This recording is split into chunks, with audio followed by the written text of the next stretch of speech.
La Vendetta par Honoré de Balzac, partie 2 du livre audio. Le lendemain n'était pas un jour de leçon. Ginevra vint à l'atelier et le prisonnier put rester auprès de sa compatriote.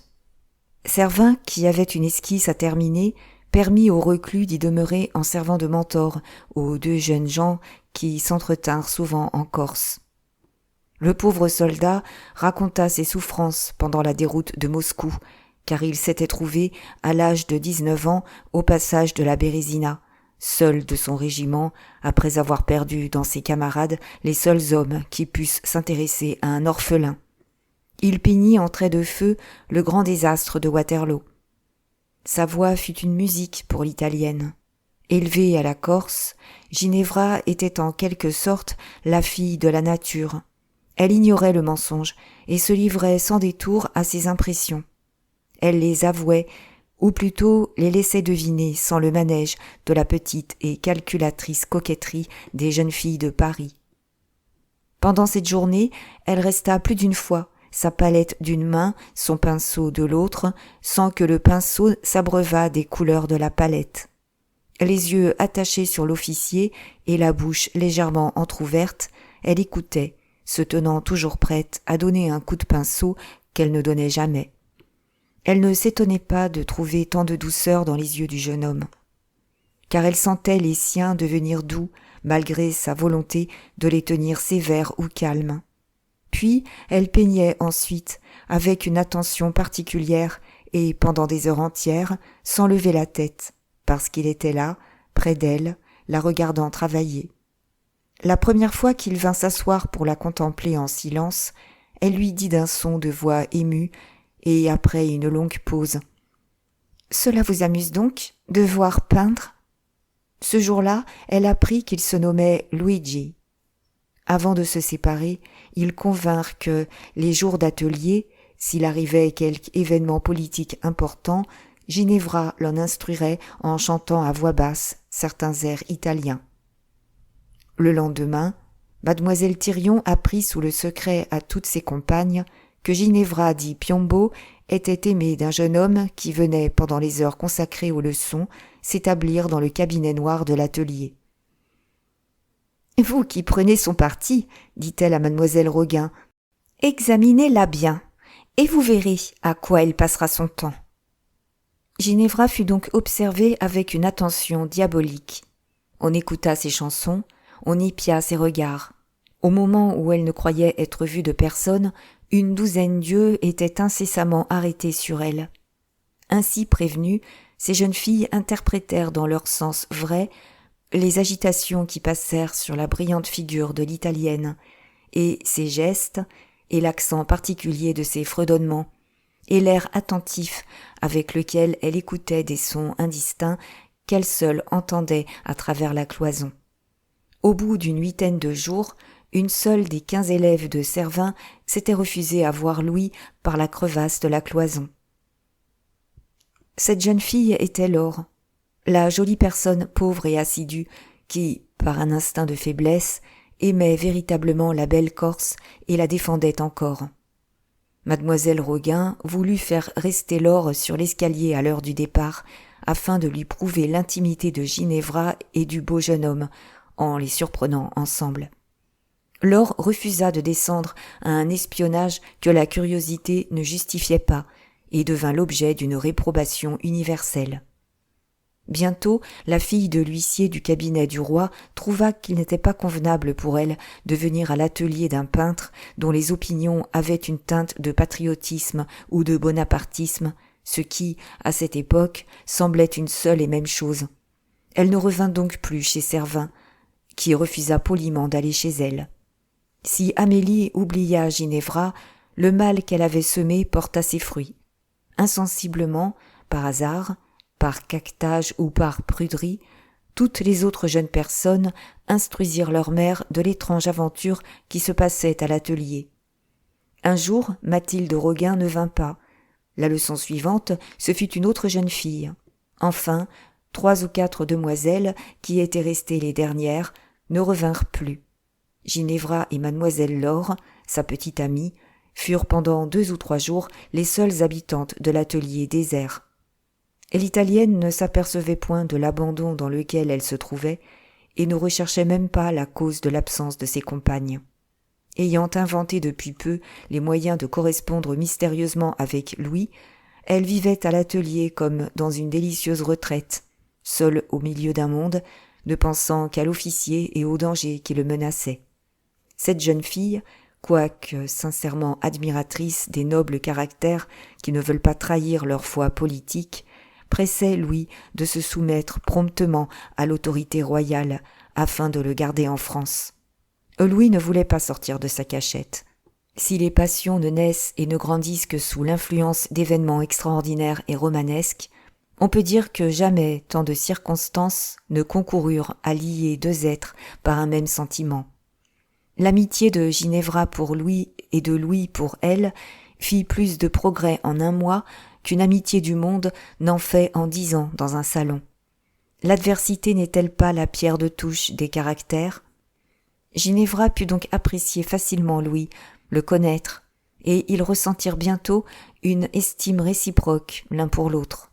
Plus âgée que Louis, Ginevra trouvait une douceur extrême à être courtisée par un jeune homme déjà si grand, si éprouvé par le sort, et qui joignait à l'expérience d'un homme toutes les grâces de l'adolescence. De son côté, Louis ressentait un indicible plaisir à se laisser protéger en apparence par une jeune fille de 25 ans. Il y avait dans ce sentiment un certain orgueil inexplicable. Peut-être était-ce une preuve d'amour. L'union de la douceur et de la fierté, de la force et de la faiblesse avait en Ginevra d'irrésistibles attraits, et Louis était entièrement subjugué par elle. Il s'aimait si profondément déjà qu'il n'avait eu besoin ni de se le nier, ni de se le dire. Un jour, vers le soir, Ginevra entendit le signal convenu. Louis frappait avec une épingle sur la boiserie de manière à ne pas produire plus de bruit qu'une araignée qui attache son fil, et demandait ainsi à sortir de sa retraite. Et l'Italienne jeta un coup d'œil dans l'atelier, ne vit pas la petite Laure, et répondit au signal. Louis ouvrit la porte, aperçut l'écolière, et rentra précipitamment. Étonnée, Ginevra regarde autour d'elle, trouve Laure, et lui dit en allant à son chevalet : « Vous restez bien tard, ma chère. Cette tête me paraît pourtant achevée. Il n'y a plus qu'un reflet à indiquer sur le haut de cette tresse de cheveux. »« Vous seriez bien bonne, dit Laure d'une voix émue, si vous vouliez me corriger cette copie. Je pourrais conserver quelque chose de vous. »« Je veux bien, » répondit Ginevra, sûre de pouvoir ainsi la congédier. « Je croyais, reprit-elle en donnant de légers coups de pinceau, que vous aviez beaucoup de chemin à faire de chez vous à l'atelier. »« Oh, Ginevra, je vais m'en aller, et pour toujours !» s'écria la jeune fille d'un air triste. L'Italienne ne fut pas autant affectée de ces paroles pleines de mélancolie qu'elle l'aurait été un mois auparavant. « Vous quittez monsieur Servin ? demanda-t-elle. « Vous ne vous apercevez donc pas, Ginevra, que depuis quelque temps il n'y a plus ici que vous et moi ?»« C'est vrai, répondit Ginevra, frappée tout à coup comme par un souvenir. Ces demoiselles seraient-elles malades ? Se marieraient-elles ?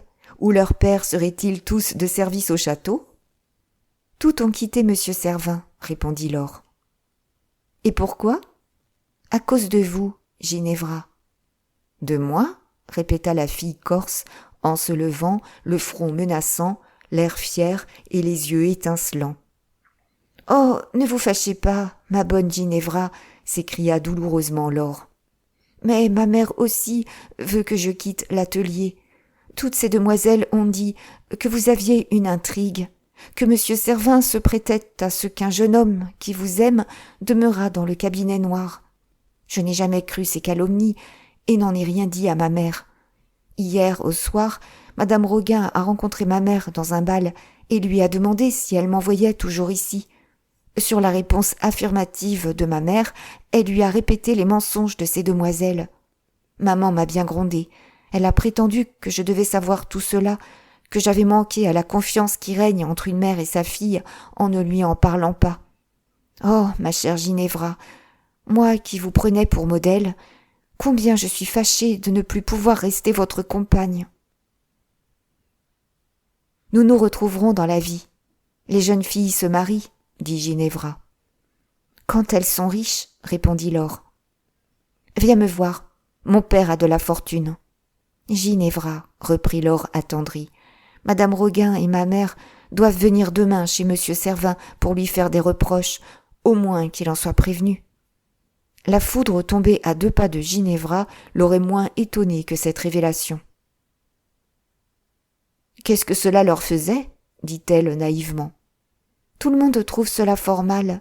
Maman dit que c'est contraire aux mœurs. »« Et vous, Laure, qu'en pensez-vous » La jeune fille regarda Ginevra, leurs pensées se confondirent. Laure ne retint plus ses larmes, se jeta au cou de son amie et l'embrassa. En ce moment, Servin arriva. « Mademoiselle Ginevra, dit-il avec enthousiasme, j'ai fini mon tableau, on le vernit. Qu'avez-vous donc ? Il paraît que toutes ces demoiselles prennent des vacances ou sont à la campagne. » Laure sécha ses larmes, salua Servin et se retira. « L'atelier est désert depuis plusieurs jours, dit Ginevra, et ces demoiselles ne reviendront plus. »« Bah !»« Oh, ne riez pas, reprit Ginevra. Écoutez-moi, je suis la cause involontaire de la perte de votre réputation. » L'artiste se mit à sourire et dit en interrompant son écolière : « Ma réputation ? Mais dans quelques jours, mon tableau sera exposé. »« Il ne s'agit pas de votre talent, dit l'Italienne, mais de votre moralité. Ces demoiselles ont publié que Louis était renfermé ici, que vous vous prêtiez à notre amour. »« Il y a du vrai là-dedans, mademoiselle, répondit le professeur. Les mères de ces demoiselles sont des bégueules, reprit-il. Si elles étaient venues me trouver, tout se serait expliqué. Mais que je prenne du souci de tout cela, la vie est trop courte. » Et le peintre fit craquer ses doigts par-dessus sa tête. Louis, qui avait entendu une partie de cette conversation, accourut aussitôt. « Vous allez perdre toutes vos écolières, s'écria-t-il, et je vous aurai ruiné. » L'artiste prit la main de Louis et celle de Ginevra, les joignit. « Vous vous marierez, mes enfants ?» leur demanda-t-il avec une touchante bonhomie. Ils baissèrent tous deux les yeux, et leur silence fut le premier aveu qu'ils se firent. « Eh bien, reprit Servin, vous serez heureux, n'est-ce pas ? Y a-t-il quelque chose qui puisse payer le bonheur de 2 êtres tels que vous ? » « Je suis riche, dit Ginevra, et vous me permettrez de vous indemniser. »« Indemniser !» s'écria Servin. « Quand on saura que j'ai été victime des calomnies de quelques sottes et que je cachais un proscrit. Mais tous les libéraux de Paris m'enverront leurs filles. Je serai peut-être alors votre débiteur. » Louis serrait la main de son protecteur sans pouvoir prononcer une parole, mais enfin il lui dit d'une voix attendrie. « C'est donc à vous que je devrai toute ma félicité. »« Soyez heureux, je vous unis, » dit le peintre avec une onction comique et en imposant les mains sur la tête des 2 amants. Cette plaisanterie d'artiste mit fin à leur attendrissement. Ils se regardèrent tous 3 en riant. L'Italienne serra la main de Louis par une violente étreinte et avec une simplicité d'action digne des mœurs de sa patrie. « Ah ça, mes chers enfants, reprit Servin, vous croyez que tout ça va maintenant à merveille ? Eh bien, vous vous trompez. » Les 2 amants l'examinèrent avec étonnement. « Rassurez-vous, je suis le seul que votre espièglerie embarrasse.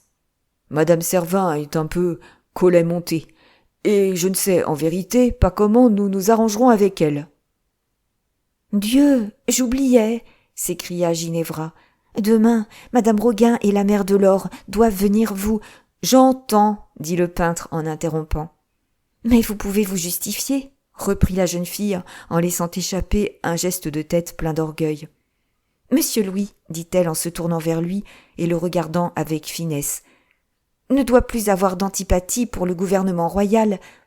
Eh bien, reprit-elle après l'avoir vu souriant, demain matin, j'enverrai une pétition à l'un des personnages les plus influents du ministère de la guerre, à un homme qui ne peut rien refuser à la fille du baron de Piombo. » Nous obtiendrons un pardon tacite pour le commandant Louis, car ils ne voudront pas vous reconnaître le grade de colonel. Et vous pourrez, ajouta-t-elle en s'adressant à Servin, confondre les mères de mes charitables compagnes en leur disant la vérité. « Vous êtes un ange !» s'écria Servin. Pendant que cette scène se passait à l'atelier, le père et la mère de Ginevra s'impatientaient de ne pas la voir revenir. « Il est 6 heures et Ginevra n'est pas encore de retour !» s'écria Bartholoméo. « Elle n'est jamais rentrée si tard !» répondit la femme de Piombo. Les deux vieillards se regardèrent avec toutes les marques d'une anxiété peu ordinaire. Trop agité pour rester en place, Bartholoméo se leva et fit 2 fois le tour de son salon assez lestement pour un homme de 77 ans. Grâce à sa constitution robuste, il avait subi peu de changements depuis le jour de son arrivée à Paris, et malgré sa haute taille, il se tenait encore droit. Ses cheveux devenus blancs et rares laissaient à découvert un crâne large et protubérant qui donnait une haute idée de son caractère et de sa fermeté. Sa figure marquée de rides profondes avait pris un très grand développement et gardait ce teint pâle qui inspire la vénération. La fougue des passions régnait encore dans le feu surnaturel de ses yeux dont les sourcils n'avaient pas entièrement blanchi et qui conservaient leur terrible mobilité. L'aspect de cette tête était sévère, mais on voyait que Bartholoméo avait le droit d'être ainsi. Sa bonté, sa douceur, n'étaient guère connues que de sa femme et de sa fille. Dans ses fonctions ou devant un étranger, il ne déposait jamais la majesté que le temps imprimait à sa personne, et l'habitude de froncer ses gros sourcils, de contracter les rides de son visage, de donner à son regard une fixité napoléonienne, rendait son abord glacial. Pendant le cours de sa vie politique, il avait été si généralement craint qu'il passait pour peu sociable, mais il n'est pas difficile d'expliquer les causes de cette réputation. La vie, les mœurs et la fidélité de Piombo faisaient la censure de la plupart des courtisans. Malgré les missions délicates confiées à sa discrétion, et qui, pour tout autre, eussent été lucratives, il ne possédait pas plus d'une 30 000 livres de rente en inscription sur le grand-livre. Si l'on vient à songer au bon marché des rentes sous l'Empire, à la libéralité de Napoléon envers ceux de ses fidèles serviteurs qui savaient parler, il est facile de voir que le baron de Piombo était un homme d'une probité sévère. Il ne devait son plumage de baron qu'à la nécessité dans laquelle Napoléon s'était trouvé de lui donner un titre en l'envoyant dans une cour étrangère.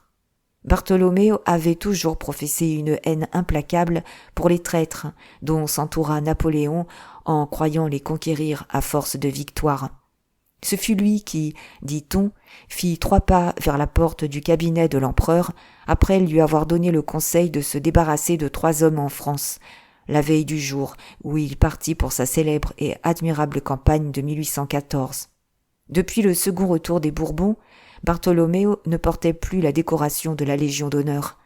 Jamais homme n'offrit une plus belle image de ces vieux républicains, amis incorruptibles de l'Empire, qui restaient comme les vivants débris des 2 gouvernements les plus énergiques que le monde ait connus. Si le baron de Piombo déplaisait à quelques courtisans, il avait les Daru, les Drouot, les Carnot pour amis. Aussi, quant au reste des hommes politiques, depuis Waterloo, s'en souciait-il autant que des bouffées de fumée qu'il tirait de son cigare. Bartholoméo dit Piombo avait acquis, moyennant la somme assez modique que madame, mère de l'empereur, lui avait donnée de ses propriétés en Corse, l'ancien hôtel de Portenduère, dans lequel il ne fit aucun changement. Presque toujours logé aux frais du gouvernement, il n'habitait cette maison que depuis la catastrophe de Fontainebleau. Suivant l'habitude des gens simples et de haute vertu, le baron et sa femme ne donnaient rien au faste extérieur. Leurs meubles provenaient de l'ancien ameublement de l'hôtel. Les grands appartements hauts d'étage, sombres et nus de cette demeure, les larges glaces encadrées dans de vieilles bordures dorées presque noires, et ce mobilier du temps de Louis XIV étaient en rapport avec Bartholoméo et sa femme, personnages dignes de l'Antiquité. Sous l'Empire et pendant les 100 jours, en exerçant des fonctions largement rétribuées, le vieux Corse avait eu un grand train de maison, plutôt dans le but de faire honneur à sa place que dans le dessein de briller. Sa vie et celle de sa femme étaient si frugales, si tranquilles, que leur modeste fortune suffisait à leurs besoins. Pour eux, leur fille Ginevra valait toutes les richesses du monde. Aussi, quand, en mai 1814, le baron de Piombo quitta sa place, congédia ses gens et ferma la porte de son écurie, Ginevra, simple et sans faste comme ses parents, n'eut-elle aucun regret. À l'exemple des grandes âmes, elle mettait son luxe dans la force des sentiments, comme elle plaçait sa félicité dans la solitude et le travail. Puis, ces trois êtres s'aimaient trop pour que les dehors de l'existence eussent quelque prix à leurs yeux. Souvent, et surtout depuis la seconde et effroyable chute de Napoléon, Bartholoméo et sa femme passaient des soirées délicieuses à entendre Ginevra toucher du piano ou chanter. Il y avait pour eux un immense secret de plaisir dans la présence, dans la moindre parole de leur fille. Ils la suivaient des yeux avec une tendre inquiétude. Ils entendaient son pas dans la cour, quelque léger qu'il pût être. Semblables à des amants, ils savaient rester des heures entières, silencieux tous trois, entendant mieux ainsi que par des paroles l'éloquence de leurs âmes. Ce sentiment profond, la vie même des deux vieillards, animait toutes leurs pensées. Ce n'était pas trois existences, mais une seule, qui, semblable à la flamme d'un foyer, se divisait en trois langues de feu. Si quelquefois le souvenir des bienfaits et du malheur de Napoléon, si la politique du moment triomphait de la constante sollicitude des deux vieillards, ils pouvaient en parler sans rompre la communauté de leurs pensées. Ginevra ne partageait-elle pas leur passion politique ? Quoi de plus naturel que l'ardeur avec laquelle ils se réfugiaient dans le cœur de leur unique enfant ? Jusqu'alors, les préoccupations d'une vie publique avaient absorbé l'énergie du baron de Piombo. Mais en quittant ses emplois, le Corse eut besoin de rejeter son énergie dans le dernier sentiment qui lui resta. Puis, à part les liens qui unissent un père et une mère à leur fille, il y avait peut-être, à l'insu de ces trois âmes despotiques, une puissante raison au fanatisme de leur passion réciproque. Ils s'aimaient sans partage. Le cœur tout entier de Ginevra appartenait à son père, comme à elle celui de Piombo. Enfin, s'il est vrai que nous nous attachions les uns aux autres plus par nos défauts que par nos qualités, Ginevra répondait merveilleusement bien à toutes les passions de son père. De là procédait la seule imperfection de cette triple vie. Ginevra était entière dans ses volontés, vindicative, emportée comme Bartholoméo l'avait été pendant sa jeunesse. Le Corse se complut à développer ses sentiments sauvages dans le cœur de sa fille, absolument comme un lion apprend à ses lionceaux à fondre sur leur proie. Mais cet apprentissage de vengeance, ne pouvant en quelque sorte se faire qu'au logis paternel, Ginevra ne pardonnait rien à son père. Et il fallait qu'il lui cédât. Piombo ne voyait que des enfantillages dans ces querelles factices. Mais l'enfant y contracta l'habitude de dominer ses parents. Au milieu de ces tempêtes, que Bartholoméo aimait à exciter, un mot de tendresse, un regard, suffisait pour apaiser leurs âmes courroucées, et ils n'étaient jamais si près d'un baiser que quand ils se menaçaient. Cependant, depuis 5 années environ, Ginevra, devenue plus sage que son père, évitait constamment ces sortes de scènes. Sa fidélité, son dévouement, l'amour qui triomphait dans toutes ses pensées et son admirable bon sens avaient fait justice de ses colères. Mais il n'en était pas moins résulté un bien grand mal. Ginevra vivait avec son père et sa mère sur le pied d'une égalité toujours funeste. Pour achever de faire connaître tous les changements survenus chez ces trois personnages depuis leur arrivée à Paris, Piombo et sa femme, gens sans instruction, avaient laissé Ginevra étudier à sa fantaisie. Au gré de ses caprices de jeune fille, elle avait tout appris et tout quitté, reprenant et laissant chaque pensée tour à tour, jusqu'à ce que la peinture fût devenue sa passion dominante. Elle eût été parfaite si sa mère avait été capable de diriger ses études, de l'éclairer et de mettre en harmonie les dons de la nature. Ses défauts provenaient de la funeste éducation que le vieux Corse avait pris plaisir à lui donner. Après avoir pendant longtemps fait crier sous ses pas les feuilles du parquet, le vieillard sonna. Un domestique parut. « Allez au-devant de mademoiselle Ginevra, dit-il. « J'ai toujours regretté de ne plus avoir de voiture pour elle, observa la baronne. « Elle n'en a pas voulu, répondit Piombo, en regardant sa femme qui, accoutumée depuis 40 ans à son rôle d'obéissance, baissa les yeux. Déjà septuagénaire, grande, sèche, pâle et ridée, la baronne ressemblait parfaitement à ces vieilles femmes que Schnetz met dans les scènes italiennes de ses tableaux de genre. Elle restait si habituellement silencieuse qu'on l'eût prise pour une nouvelle Madame Chandy. Mais un mot, un regard, un geste annonçaient que ses sentiments avaient gardé la vigueur et la fraîcheur de la jeunesse. Sa toilette, dépouillée de coquetterie, manquait souvent de goût.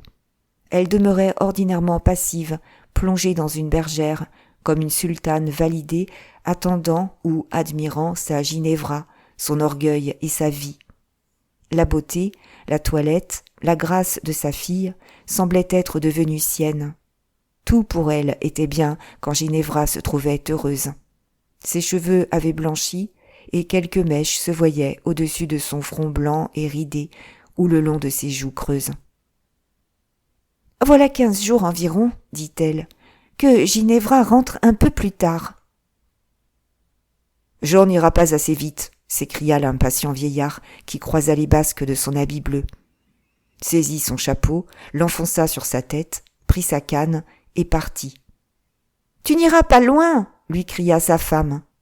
En effet, la porte cochère s'était ouverte et fermée, et la vieille mère entendait le pas de Ginevra dans la cour. Bartholoméo reparut tout à coup, portant en triomphe sa fille, qui se débattait dans ses bras. « La voici, la Ginevra, la Ginevrettina, la Ginevrina, la Ginevrola, la Ginevretta, la Ginevra bella. »« Mon père, vous me faites mal !» Aussitôt, Ginevra fut posée à terre avec une sorte de respect. Elle agita la tête par un gracieux mouvement pour rassurer sa mère, qui déjà s'effrayait, et pour lui dire que c'était une ruse. Le visage terne et pâle de la baronne reprit alors ses couleurs et une espèce de gaieté. Piombo se frotta les mains avec une force extrême, symptôme le plus certain de sa joie. Il avait pris cette habitude à la cour en voyant Napoléon se mettre en colère contre ceux de ses généraux ou de ses ministres qui le servaient mal ou qui avaient commis quelque faute. Les muscles de sa figure, une fois détendus, la moindre ride de son front exprimaient la bienveillance. Ces deux vieillards offraient en ce moment une image exacte de ces plantes souffrantes auxquelles un peu d'eau rend la vie après une longue sécheresse. « À table !» s'écria le baron en présentant sa large main à Ginevra, qu'il nomma Signora Piombellina, autre symptôme de gaieté auquel sa fille répondit par un sourire. « Ah, ça !» dit Piombo en sortant de table. « Sais-tu que ta mère m'a fait observer que depuis 1 mois, tu restes beaucoup plus longtemps que de coutume à ton atelier. Il paraît que la peinture passe avant nous. »« Oh, mon père !»« Ginevra nous prépare sans doute quelques surprises, » dit la mère. « Tu m'apporterais un tableau de toi ?» s'écria le Corse en frappant dans ses mains. « Oui, je suis très occupée à l'atelier, » répondit-elle. « Qu'as-tu donc, Ginevra ?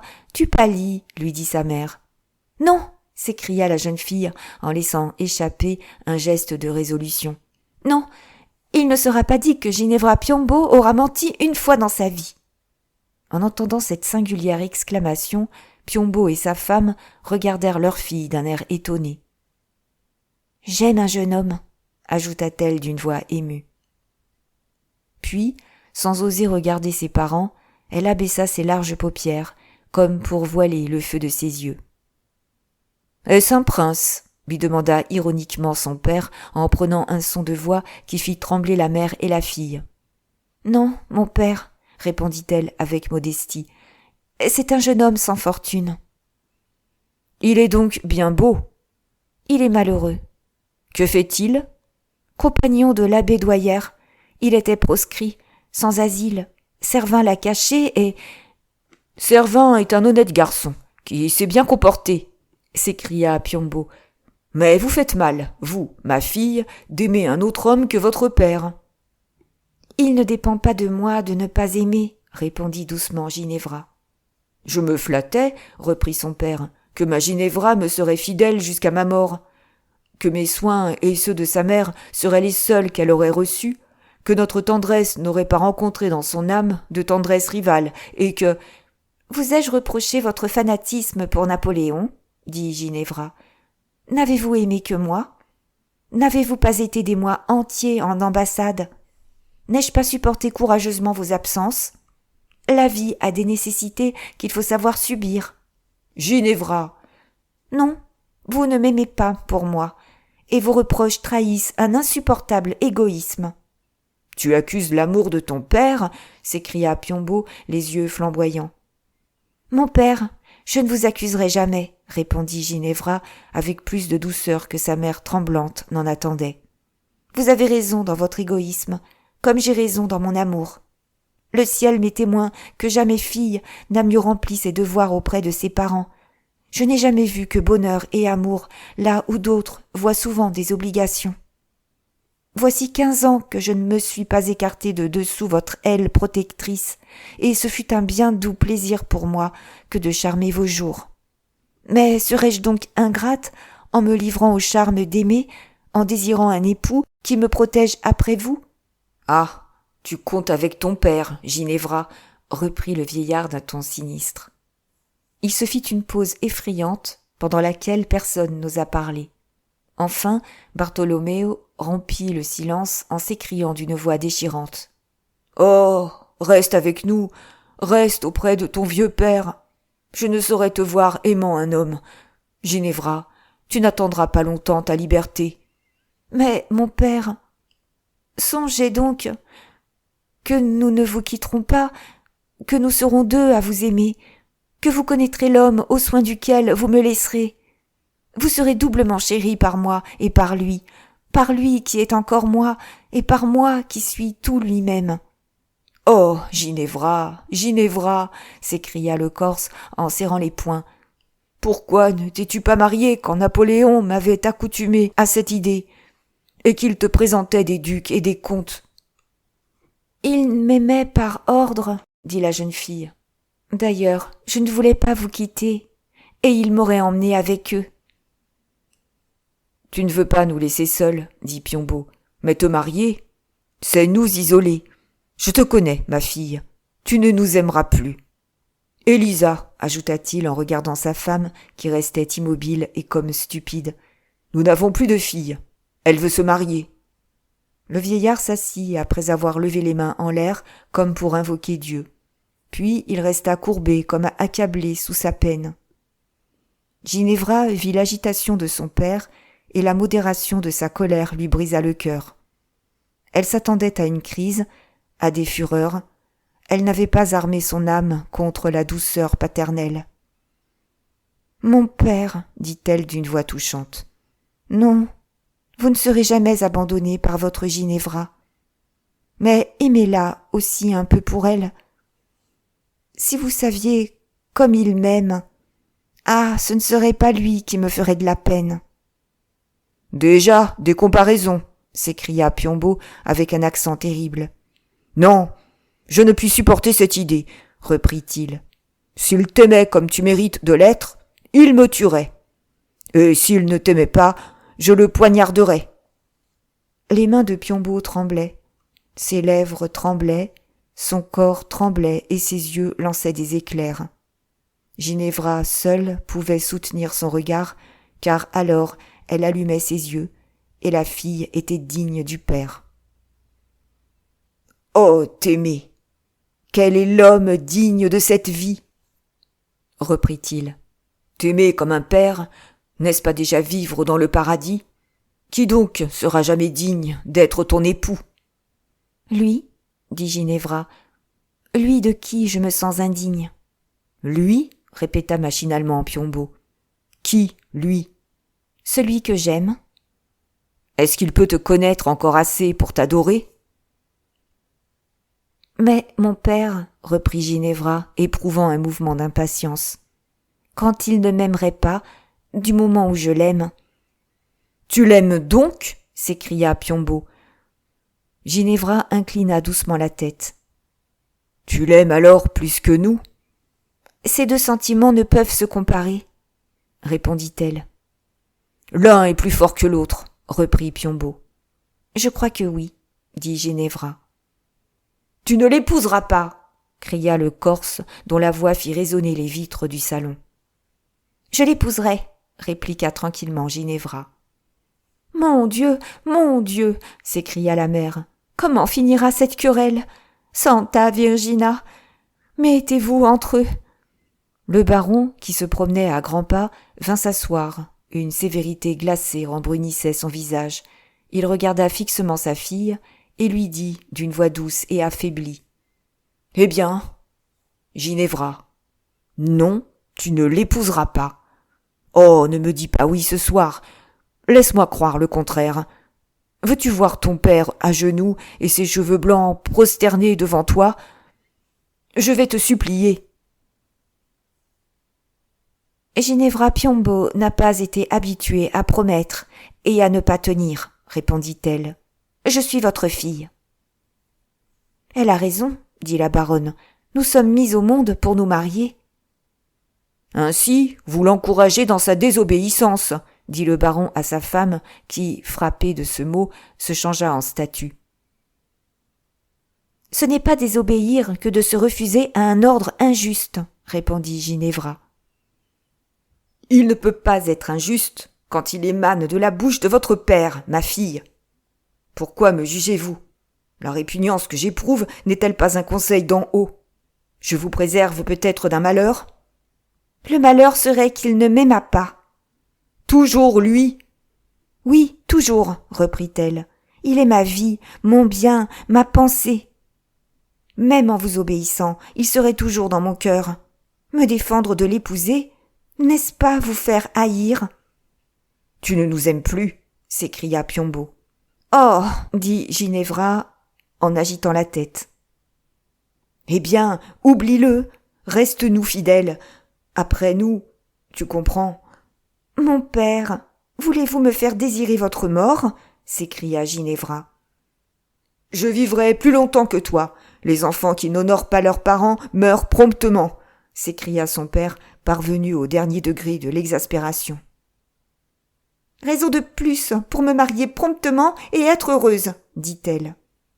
Ce sang-froid, cette puissance de raisonnement achevèrent de troubler Piombo. Le sang lui porta violemment à la tête, son visage devint pourpre. Ginevra frissonna. Elle s'élança comme un oiseau sur les genoux de son père, lui passa ses bras autour du cou, lui caressa les cheveux et s'écria tout attendrie. « Oh oui, que je meure la première! Je ne te survivrai pas, mon père, mon bon père! » Oh, ma Ginevra, ma folle, ma Ginevrina, répondit Piombo, dont toute la colère se fondit à cette caresse comme une glace sous les rayons du soleil. Il était temps que vous finissiez, dit la baronne d'une voix émue. Pauvre mère! Oh, Ginevretta, ma Ginevra bella! Et le père jouait avec sa fille comme avec un enfant de 6 ans. Il s'amusait à défaire les tresses ondoyantes de ses cheveux, à la faire sauter. Il y avait de la folie dans l'expression de sa tendresse. Bientôt sa fille le gronda en l'embrassant et tenta d'obtenir en plaisantant l'entrée de son louis au logis. Mais, tout en plaisantant aussi, le père refusait. Elle bouda, revint, bouda encore. Puis, à la fin de la soirée, elle se trouva contente d'avoir gravé dans le cœur de son père et son amour pour Louis et l'idée d'un mariage prochain. Le lendemain, elle ne parla plus de son amour. Elle alla plus tard à l'atelier, elle en revint de bonne heure. Elle devint plus caressante pour son père qu'elle ne l'avait jamais été, et se montra pleine de reconnaissance, comme pour le remercier du consentement qu'il semblait donner à son mariage par son silence. Le soir, elle faisait longtemps de la musique, et souvent elle s'écriait « Il faudrait une voix d'homme pour ce nocturne !» Elle était italienne, c'est tout dire. Au bout de 8 jours, sa mère lui fit un signe.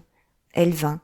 Puis, à l'oreille et à voix basse, J'ai amené ton père à le recevoir, lui dit-elle. Oh, ma mère, vous me faites bien heureuse. Ce jour-là, Ginevra eut donc le bonheur de revenir à l'hôtel de son père en donnant le bras à Louis. Pour la seconde fois, le pauvre officier sortait de sa cachette.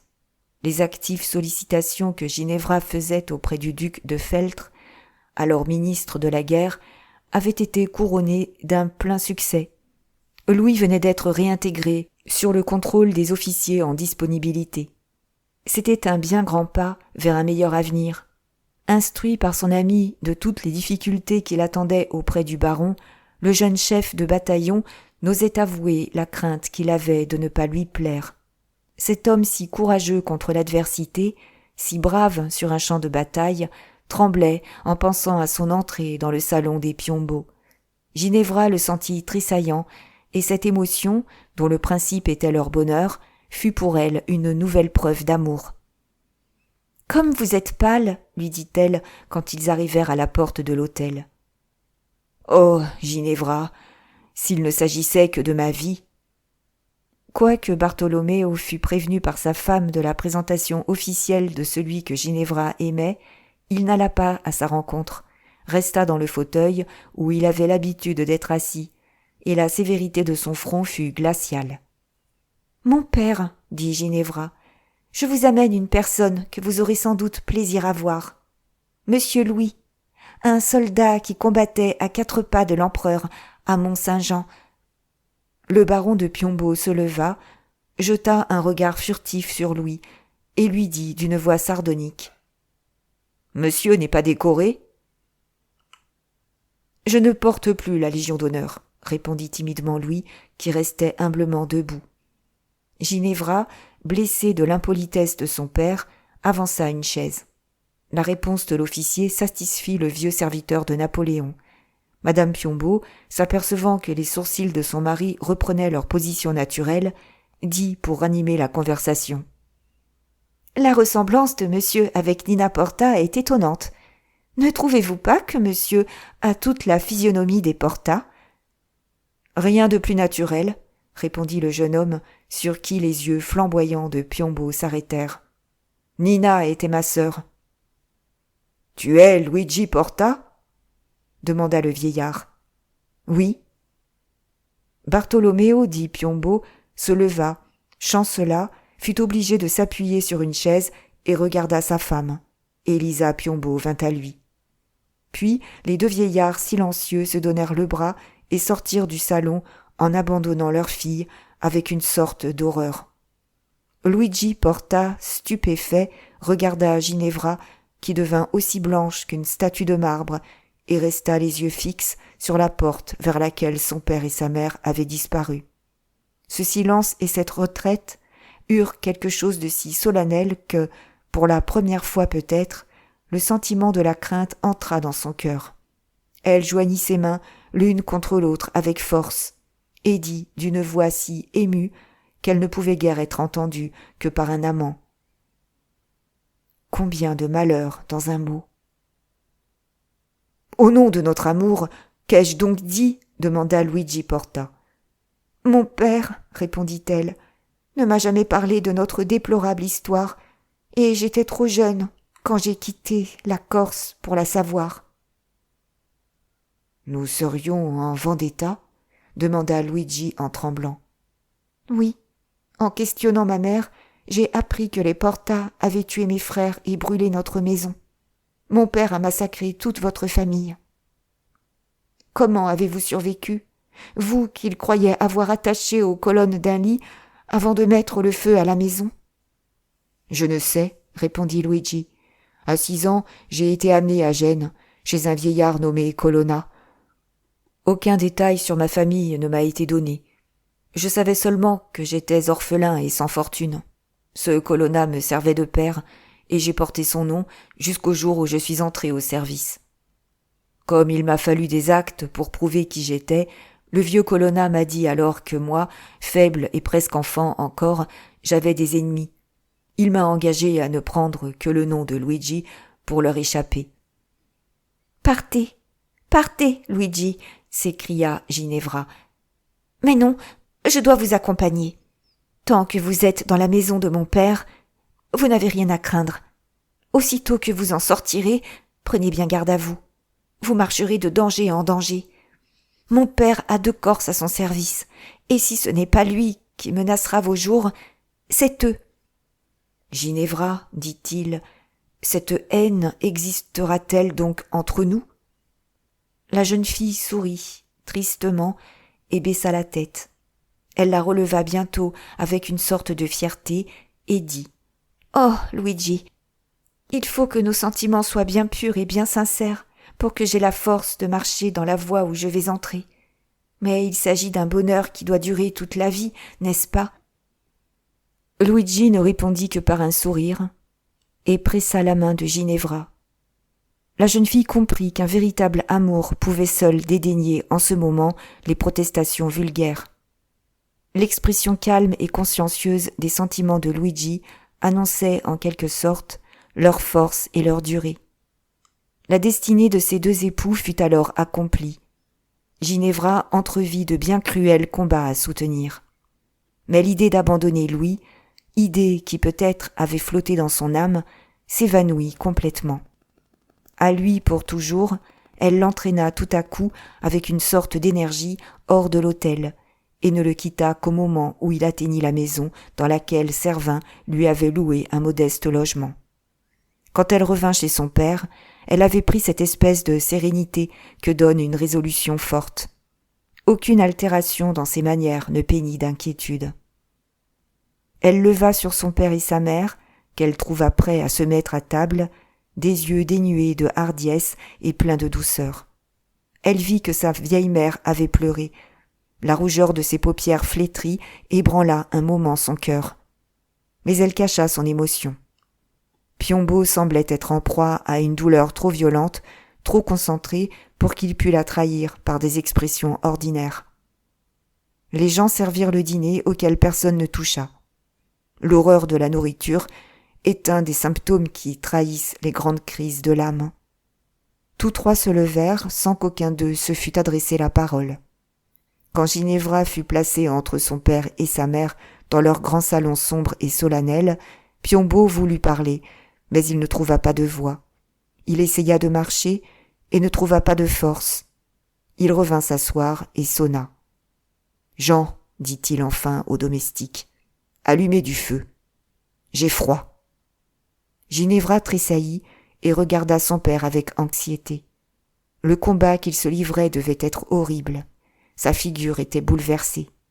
Ginevra connaissait l'étendue du péril qui la menaçait, mais elle ne tremblait pas, tandis que les regards furtifs que Bartholoméo jetait sur sa fille semblaient annoncer qu'il craignait en ce moment le caractère dont la violence était son propre ouvrage. Entre eux, tout devait être extrême. Aussi, la certitude du changement qui pouvait s'opérer dans les sentiments du père et de la fille animait-elle le visage de la baronne d'une expression de terreur. « Ginevra, vous aimez l'ennemi de votre famille, » dit enfin Piombo, sans oser regarder sa fille. « Cela est vrai, » répondit-elle. « Il faut choisir entre lui et nous. Notre vendetta fait partie de nous-mêmes. Qui n'épouse pas ma vengeance n'est pas de ma famille. »« Mon choix est fait, » répondit Ginevra d'une voix calme. La tranquillité de sa fille trompa Bartholoméo. « Oh, ma chère fille !» s'écria le vieillard qui montra ses paupières humectées par des larmes, les premières et les seules qu'il répandit dans sa vie. « Je serai sa femme, » dit brusquement Ginevra. Bartholoméo eut comme un éblouissement, mais il recouvra son sang-froid et répliqua. « Ce mariage ne se fera pas de mon vivant. Je n'y consentirai jamais. » Ginevra garda le silence.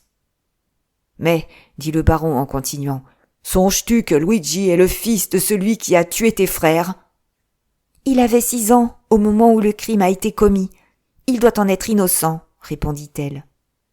Importa, s'écria Bartholoméo.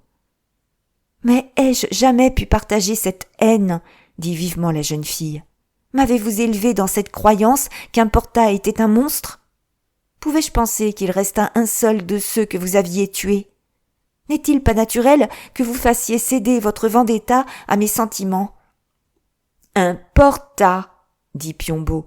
Si son père t'avait jadis trouvé dans ton lit, tu ne vivrais pas. Il t'aurait donné 100 fois la mort. Cela se peut, répondit-elle, mais son fils m'a donné plus que la vie. Voir Luigi, c'est un bonheur sans lequel je ne saurais vivre.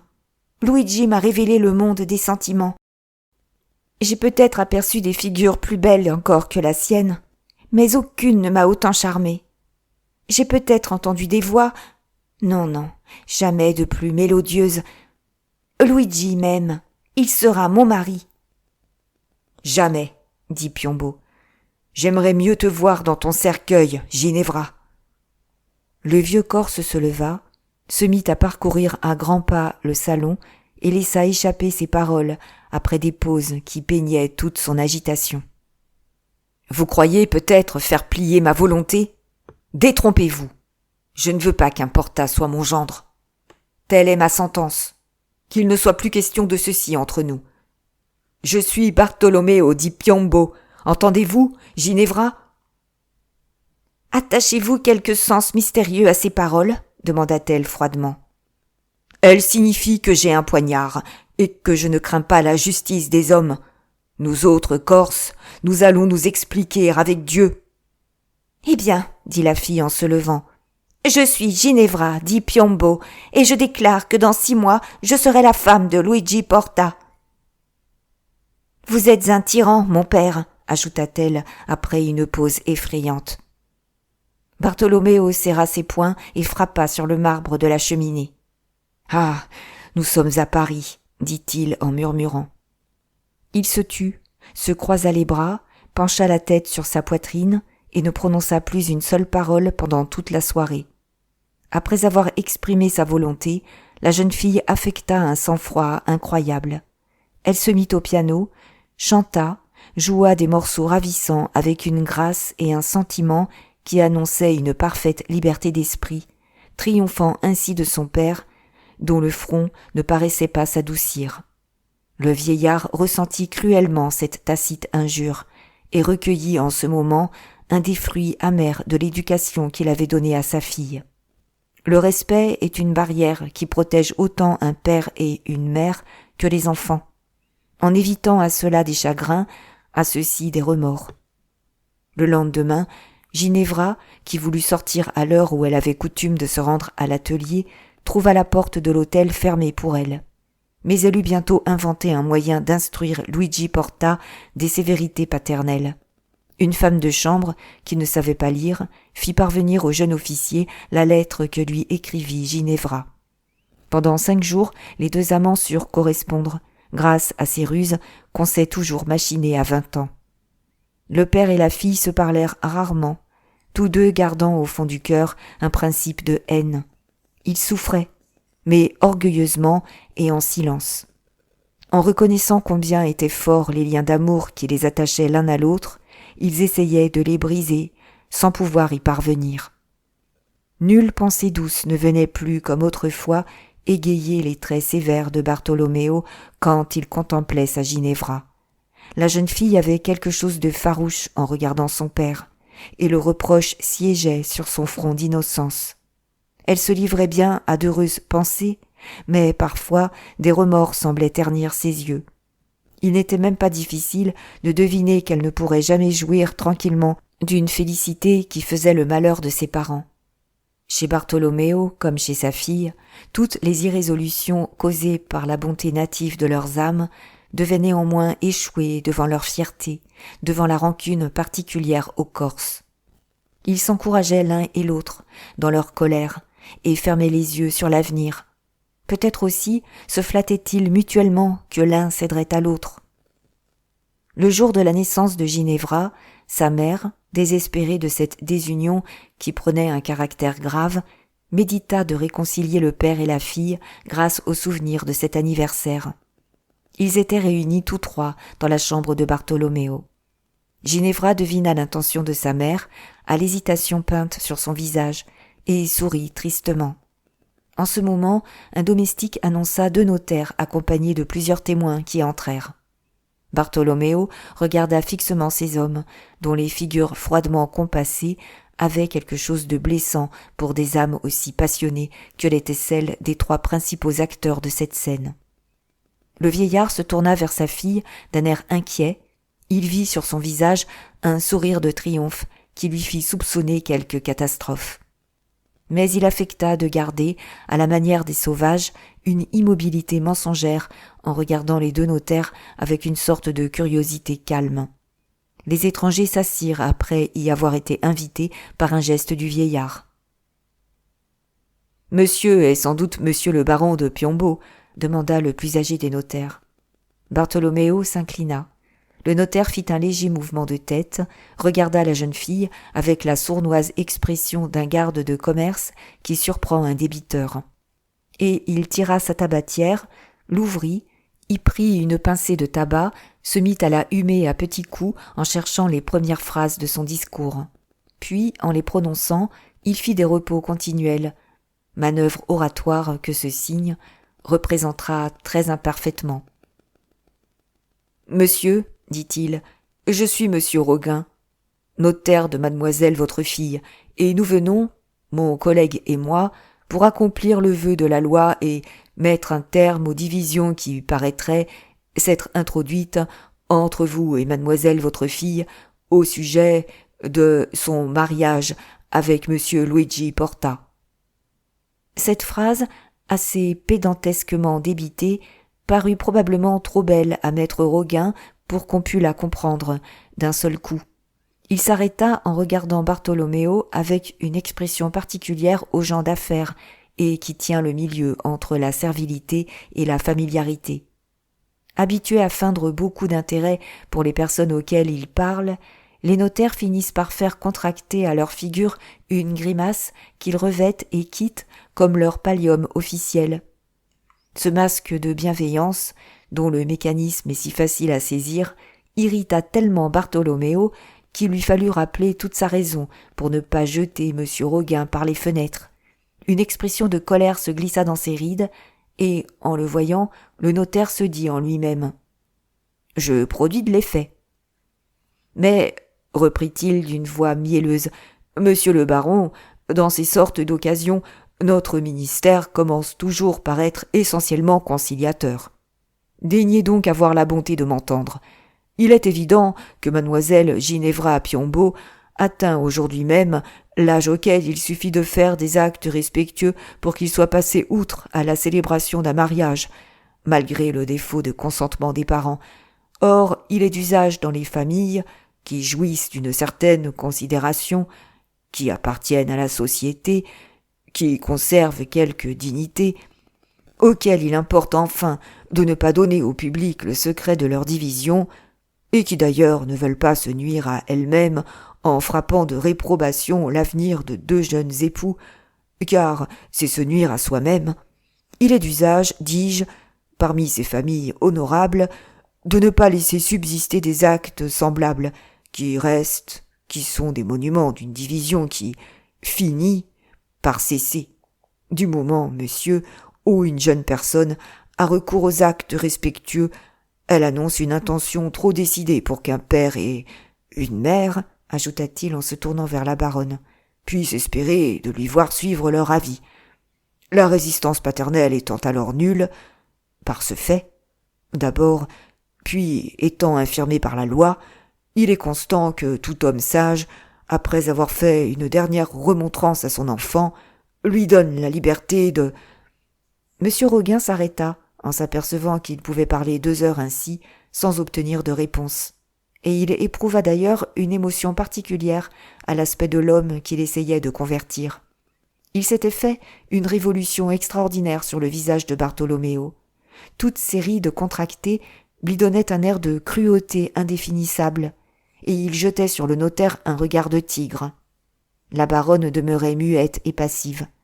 Ginevra, calme et résolue, attendait. Elle savait que la voix du notaire était plus puissante que la sienne, et alors elle semblait s'être décidée à garder le silence. Au moment où Roguin se tut, cette scène devint si effrayante que les témoins étrangers tremblèrent. Jamais, peut-être, il n'avait été frappé par un semblable silence. Les notaires se regardèrent, comme pour se consulter, se levèrent et allèrent ensemble à la croisée. « As-tu jamais rencontré des clients fabriqués comme ceux-là » demanda Roguin à son confrère. « Il n'y a rien à en tirer, » répondit le plus jeune. « À ta place, moi, je m'en tiendrai à la lecture de mon acte. Le vieux ne me paraît pas amusant, il est colère, et tu ne gagneras rien à vouloir discuter avec lui. » Monsieur Roguin lut un papier timbré contenant un procès-verbal, rédigé à l'avance, et demanda froidement à Bartholoméo quelle était sa réponse. « Il y a donc en France des lois qui détruisent le pouvoir paternel ?» demanda le Corse.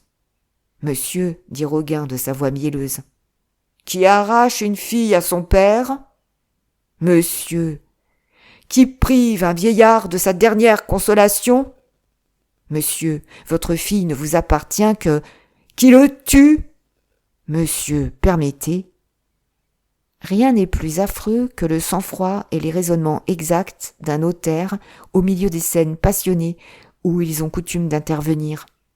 Les figures que Piombo voyait lui semblèrent échapper de l'enfer. Sa rage froide et concentrée ne connut plus de bornes au moment où la voix calme et presque flûtée de son petit antagoniste prononça ce fatal « Permettez ». Il sauta sur un long poignard suspendu par un clou au-dessus de sa cheminée et s'élança sur sa fille. Le plus jeune des deux notaires et l'un des témoins se jetèrent entre lui et Ginevra, mais Bartholoméo renversa brutalement les deux conciliateurs en leur montrant une figure en feu et des yeux flamboyants qui paraissaient plus terribles que ne l'était la clarté du poignard. Quand Ginevra se vit en présence de son père, elle le regarda fixement d'un air de triomphe, s'avança lentement vers lui et s'agenouilla. « Non, non, je ne saurais, dit-il en lançant si violemment son arme qu'elle alla s'enfoncer dans la boiserie. « Eh bien, grâce, grâce, dit-elle. Vous hésitez à me donner la mort, et vous me refusez la vie. Oh, mon père, jamais je ne vous ai tant aimé. Accordez-moi, Luigi. Je vous demande votre consentement à genoux. Une fille peut s'humilier devant son père. Mon Luigi, ou je meurs. » L'irritation violente qui la suffoquait l'empêcha de continuer. Elle ne trouvait plus de voix. Ses efforts convulsifs disaient assez qu'elle était entre la vie et la mort. Bartholoméo repoussa durement sa fille. « Fuis, dit-il. La Luigi Porta ne saurait être une Piombo. Je n'ai plus de fille. Je n'ai plus la force de te maudire. Mais je t'abandonne. Et tu n'as plus de père. Ma Ginevra Piombo est enterrée là, s'écria-t-il d'un son de voix profond en se pressant fortement le cœur. Sors donc, malheureuse, ajouta-t-il après un moment de silence. Sors, et ne reparais plus devant moi. Puis il prit Ginevra par le bras et la conduisit silencieusement hors de la maison. Luigi, s'écria Ginevra en entrant dans le modeste appartement où était l'officier. Mon Luigi, nous n'avons d'autre fortune que notre amour. Nous sommes plus riches que tous les rois de la terre, répondit-il. Mon père et ma mère m'ont abandonnée, dit-elle avec une profonde mélancolie. Je t'aimerai pour eux. Nous serons donc bien heureux, s'écria-t-elle avec une gaieté qui eut quelque chose d'effrayant. Et toujours, répondit-il en la serrant sur son cœur. Le lendemain du jour où Ginevra quitta la maison de son père, elle alla prier madame Servin de lui accorder un asile et sa protection jusqu'à l'époque fixée par la loi pour son mariage avec Luigi Porta. Là commença pour elle l'apprentissage des chagrins que le monde sème autour de ceux qui ne suivent pas ses usages. Très affligée du tort que l'aventure de Ginevra faisait à son mari, madame Servin reçut froidement la fugitive et lui apprit par des paroles poliment circonspectes qu'elle ne devait pas compter sur son appui. Trop fière pour insister, mais étonnée d'un égoïsme auquel elle n'était pas habituée, la jeune Corse alla se loger dans l'hôtel garni le plus voisin de la maison où demeurait Luigi. Le fils des Porta vint passer toutes ses journées aux pieds de sa future. Son jeune amour, la pureté de ses paroles dissipaient les nuages que la réprobation paternelle amassait sur le front de la fille bannie, et il lui peignait l'avenir si beau qu'elle finissait par sourire, sans néanmoins oublier la rigueur de ses parents. Un matin, la servante de l'hôtel remit à Ginevra plusieurs malles qui contenaient des étoffes, du linge et une foule de choses nécessaires à une jeune femme qui se met en ménage. Elle reconnut dans cet envoi la prévoyante bonté d'une mère, car en visitant ses présents, elle trouva une bourse où la baronne avait mis la somme qui appartenait à sa fille, en y joignant le fruit de ses économies. L'argent était accompagné d'une lettre où la mère conjurait la fille d'abandonner son funeste projet de mariage, s'il en était encore temps. Il lui avait fallu, disait-elle, des précautions inouïes pour faire parvenir ces faibles secours à Ginevra. Elle la suppliait de ne pas l'accuser de dureté si par la suite elle la laissait dans l'abandon. Elle craignait de ne pouvoir plus l'assister, elle la bénissait, lui souhaitait de trouver le bonheur dans ce fatal mariage, si elle persistait, en lui assurant qu'elle ne pensait qu'à sa fille chérie. En cet endroit, des larmes avaient effacé plusieurs mots de la lettre. « Oh, ma mère !» s'écria Ginevra tout attendrie. Elle éprouvait le besoin de se jeter à ses genoux, de la voir et de respirer l'air bienfaisant de la maison paternelle. Elle s'élançait déjà quand Luigi entra. Elle le regarda, et sa tendresse filiale s'évanouit, ses larmes se séchèrent. Elle ne se sentit pas la force d'abandonner cet enfant si malheureux et si aimant. Être le seul espoir d'une noble créature, l'aimer et l'abandonner, ce sacrifice est une trahison dont sont incapables de jeunes âmes. Ginevra eut la générosité d'ensevelir sa douleur au fond de son âme. Enfin, le jour du mariage arriva. Ginevra ne vit personne autour d'elle. Luigi avait profité du moment où elle s'habillait pour aller chercher les témoins nécessaires à la signature de leur acte de mariage. Ces témoins étaient de braves gens. L'un, ancien maréchal des logis de hussards, avait contracté, à l'armée, envers Luigi, de ces obligations qui ne s'effacent jamais du cœur d'un honnête homme. Il s'était mis loueur de voitures et possédait quelques fiacres. L'autre, entrepreneur de maçonnerie, était le propriétaire de la maison où les nouveaux époux devaient demeurer. Chacun d'eux se fit accompagner par un ami, puis tous quatre vinrent avec Luigi prendre la mariée. Peu accoutumés aux grimaces sociales et ne voyant rien que de très simple dans le service qu'ils rendaient à Luigi, ces gens s'étaient habillés proprement, mais sans luxe, et rien n'annonçait le joyeux cortège d'une noce. Ginevra elle-même se mit très simplement afin de se conformer à sa fortune. Néanmoins sa beauté avait quelque chose de si noble et de si imposant qu'à son aspect la parole expira sur les lèvres des témoins qui se crurent obligés de lui adresser un compliment. Ils la saluèrent avec respect, elle s'inclina. Ils la regardèrent en silence et ne surent plus que l'admirer. Cette réserve jeta du froid entre eux. La joie ne peut éclater que parmi des gens qui se sentent égaux. Le hasard voulut donc que tout fût sombre et grave autour des deux fiancés. Rien ne refléta leur félicité. L'église et la mairie n'étaient pas très éloignées de l'autel. Les deux Corses, suivis des 4 témoins que leur imposait la loi, voulurent y aller à pied, dans une simplicité qui dépouilla de tout appareil cette grande scène de la vie sociale. Ils trouvèrent dans la cour de la mairie une foule d'équipages qui annonçaient nombreuses compagnies. Ils montèrent et arrivèrent à une grande salle où les mariés, dont le bonheur était indiqué pour ce jour-là, attendaient assez impatiemment le maire du quartier. Ginevra s'assit près de Luigi, au bout d'un grand banc, et leurs témoins restèrent debout, faute de siège. 2 mariés pompeusement habillés de blanc, chargés de rubans, de dentelles de perles, et couronnés de bouquets de fleurs d'oranger, dont les boutons satinés tremblaient sous leurs voiles, étaient entourés de leur famille joyeuse, et accompagnés de leur mère, qu'elles regardaient d'un air à la fois satisfait et craintif. Tous les yeux réfléchissaient leur bonheur, et chaque figure semblait leur prodiguer des bénédictions. Les pères, les témoins, les frères, les sœurs allaient et venaient, comme un essaim se jouant dans un rayon de soleil qui va disparaître. Chacun semblait comprendre la valeur de ce moment fugitif où, dans la vie, le cœur se trouve entre 2 espérances. Les souhaits du passé, les promesses de l'avenir. À cet aspect, Ginevra sentit son cœur se gonfler et pressa le bras de Luigi, qui lui lança un regard. Une larme roula dans les yeux du jeune Corse. Il ne comprit jamais mieux qu'alors tout ce que sa Ginevra lui sacrifiait. Cette larme précieuse fit oublier à la jeune fille l'abandon dans lequel elle se trouvait. L'amour versa des trésors de lumière entre les deux amants, qui ne virent plus qu'eux au milieu de ce tumulte. Ils étaient là, seuls, dans cette foule, tels qu'ils devaient être dans la vie. Leurs témoins, indifférents à la cérémonie, causaient tranquillement de leurs affaires. « L'avoine est bien chère, » disait le maréchal des logis au maçon. « Elle n'est pas encore si renchérie que le plâtre. Proportion gardée, » répondit l'entrepreneur.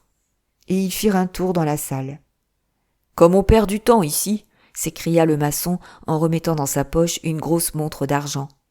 Luigi et Ginevra, serrés l'un contre l'autre, semblaient ne faire qu'une même personne. Certes, un poète aurait admiré ces deux têtes unies par un même sentiment, également colorées, mélancoliques et silencieuses en présence de deux noces bourdonnant, devant quatre familles tumultueuses, étincelant de diamants, de fleurs, et dont la gaieté avait quelque chose de passager. Tout ce que ces groupes bruyants et splendides mettaient de joie en dehors, Luigi et Ginevra l'ensevelissaient au fond de leur cœur. D'un côté, le grossier fracas du plaisir, de l'autre, le délicat silence des âmes joyeuses. La terre et le ciel. Mais la tremblante Ginevra ne sut pas entièrement dépouiller les faiblesses de la femme. Superstitieuse, comme une Italienne, elle voulut voir un présage dans ce contraste, et garda au fond de son cœur un sentiment d'effroi, invincible autant que son amour. Tout à coup, un garçon de bureau à la livrée de la ville ouvrit une porte à deux battants. L'on fit silence, et sa voix retentit comme un glapissement en appelant M. Luigi de Porta et Mlle Ginevra di Piombo. Ce moment causa quelque embarras aux deux fiancés. La célébrité du nom de Piombo attira l'attention. Les spectateurs cherchèrent une noce qui semblait devoir être somptueuse. Ginevra se leva. Ses regards foudroyants d'orgueil imposèrent à toute la foule. Elle donna le bras à Luigi et marcha d'un pas ferme suivi de ses témoins. Un murmure d'étonnement qui alla croissant, un chuchotement général vint rappeler à Ginevra que le monde lui demandait compte de l'absence de ses parents. La malédiction paternelle semblait la poursuivre. « Attendez les familles » dit le maire à l'employé qui lisait promptement les actes. « Le père et la mère protestent » répondit flegmatiquement le secrétaire. « Des deux côtés » reprit le maire. « L'époux est orphelin. »« Où sont les témoins ?»« Les voici » répondit encore le secrétaire en montrant les quatre hommes immobiles et muets qui, les bras croisés, ressemblaient à des statues. « Mais s'il y a protestation, » dit le maire. « Les actes respectueux ont été légalement faits, » répliqua l'employé en se levant pour transmettre aux fonctionnaires les pièces annexées à l'acte de mariage. Ce débat bureaucratique eut quelque chose de flétrissant et contenait en peu de mots toute une histoire. La haine des Porta et des Piombo, de terribles passions furent inscrites sur une page de l'état civil, comme sur la pierre d'un tombeau sont gravées, en quelques lignes, les annales d'un peuple, et souvent même, en un mot, Robespierre ou Napoléon. Ginevra tremblait. Semblable à la colombe qui, traversant les mers, n'avait que l'arche pour poser ses pieds. Elle ne pouvait réfugier son regard que dans les yeux de Luigi, car tout était triste et froid autour d'elle. Le maire avait un air improbateur et sévère, et son commis regardait les deux époux avec une curiosité malveillante. Rien n'eut jamais moins l'air d'une fête. Comme toutes les choses de la vie humaine, quand elles sont dépouillées de leurs accessoires, ce fut un fait simple en lui-même, immense par la pensée. Après quelques interrogations auxquelles les époux répondirent, après quelques paroles marmottées par le maire, et après la position de leur signature sur le registre, Luigi et Ginevra furent unis. Les deux jeunes Corses, dont l'alliance offrait toute la poésie consacrée par le génie dans celle de Roméo et Juliette, traversèrent deux haies de parents joyeux auxquels ils n'appartenaient pas et qui s'impatientaient presque du retard que leur causait ce mariage si triste en apparence. Quand la jeune fille se trouva dans la cour de la mairie et sous le ciel, un soupir s'échappa de son sein. Oh, toute une vie de soins et d'amour suffira-t-elle pour reconnaître le courage et la tendresse de ma Ginevra, lui dit Luigi. À ces mots, accompagnés par des larmes de bonheur, la mariée oublia toutes ses souffrances, car elle avait souffert de se présenter devant le monde en réclamant un bonheur que sa famille refusait de sanctionner. « Pourquoi les hommes se mettent-ils donc entre nous ?» dit-elle avec une naïveté de sentiment qui ravit Luigi. Le plaisir rendit les deux époux plus légers. Ils ne virent ni ciel, ni terre, ni maison, et volèrent comme avec des ailes vers l'église. Enfin, ils arrivèrent à une petite chapelle obscure et devant un autel sans pompe où un vieux prêtre célébra leur union. Là, comme à la mairie, ils furent entourés par les deux noces qui les persécutaient de leur éclat. L'église pleine d'amis et de parents retentissait du bruit que faisaient les carrosses, les bedeaux, les Suisses, les prêtres. Les autels brillaient de tout le luxe ecclésiastique, les couronnes de fleurs d'oranger qui paraient les statues de la Vierge semblaient être neuves. On ne voyait que fleurs, que parfums, que cierges étincelants, que coussins de velours brodés d'or. Dieu paraissait être complice de cette joie d'un jour. Quand il fallut tenir au-dessus des têtes de Luigi et de Ginevra ce symbole d'union éternelle, ce joug de satin blanc, doux, brillant, léger pour les uns et de plomb pour le plus grand nombre, le prêtre chercha, mais en vain, les jeunes garçons qui remplissent ce joyeux office. Deux des témoins les remplacèrent. L'ecclésiastique fit à la hâte une instruction aux époux sur les périls de la vie, sur les devoirs qu'ils enseigneraient un jour à leurs enfants. Et à ce sujet, il glissa un reproche indirect sur l'absence des parents de Ginevra. Puis, après les avoir unis devant Dieu, comme le maire les avait unis devant la loi, il acheva sa messe et les quitta. « Dieu les bénisse », dit Vergniaud au maçon sous le porche de l'église. « Jamais deux créatures ne furent mieux faites l'une pour l'autre. Les parents de cette fille-là sont des infirmes. Je ne connais pas de soldat plus brave que le colonel Louis. Si tout le monde s'était comporté comme lui, l'autre y serait encore. » La bénédiction du soldat, la seule qui, dans ce jour, leur eût été donnée, répandit comme un baume sur le cœur de Ginevra. Ils se séparèrent en se serrant la main, et Luigi remercia cordialement son propriétaire. « Adieu, mon brave, » dit Luigi au maréchal. « Je te remercie. »« Tout à votre service, mon colonel. Âme, individu, chevaux et voitures. Chez moi, tout est à vous. »« Comme il l'aime, » dit Ginevra.